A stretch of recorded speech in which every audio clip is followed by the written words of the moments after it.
Pour cet exemple, nous avons numérisé une coupure de journal et l'image que nous obtenons a une trame très visible. Nous voulons éliminer cette trame. Pour ce faire, je vais d'abord dupliquer mon arrière-plan pour éviter d'altérer mon image originale. Je ne travaillerai que sur la copie. Et sur cette copie, je vais appliquer un filtre de type atténuation flou gaussien.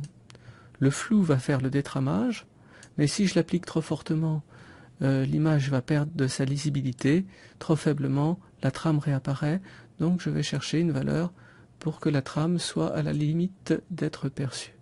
Voilà, 1,2 pixels me semble convenable, je dis OK. L'image obtenue est bien détramée, mais elle est un peu molle.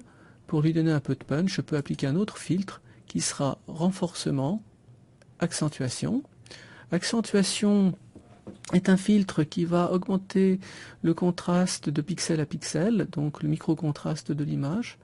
Il possède 3 paramètres. Le gain, qui est la force avec laquelle ce filtre est appliqué. Alors trop de gain donne une image trop dure. Prenons une valeur réaliste. Le rayon qui indique quel voisinage de pixels nous allons tenir compte pour appliquer le filtre. Si j'ai un rayon trop important, mon image sera trop contrastée, trop dure.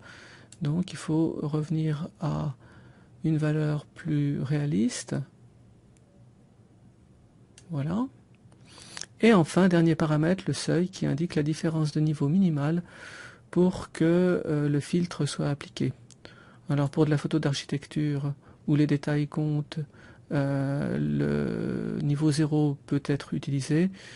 Pour des visages par exemple où on ne veut pas d'une peau granuleuse, il faudra mettre quelques niveaux. Là je me situerai entre les deux. Voilà, ok. Donc voilà mon image détramée et renforcée. Et je vois que je peux y ajouter encore un calque de réglage de type niveau pour augmenter le contraste général. Voilà, donc là maintenant je vais avoir un organigramme qui va bien se situer entre du noir et du blanc. Et si je veux augmenter un peu la luminosité, je prends le point milieu et je le pousse vers la gauche pour augmenter le nombre de pixels clairs. Voilà qui est fait. Mon image est terminée et je n'ai plus qu'à l'aplatir pour la sauvegarder.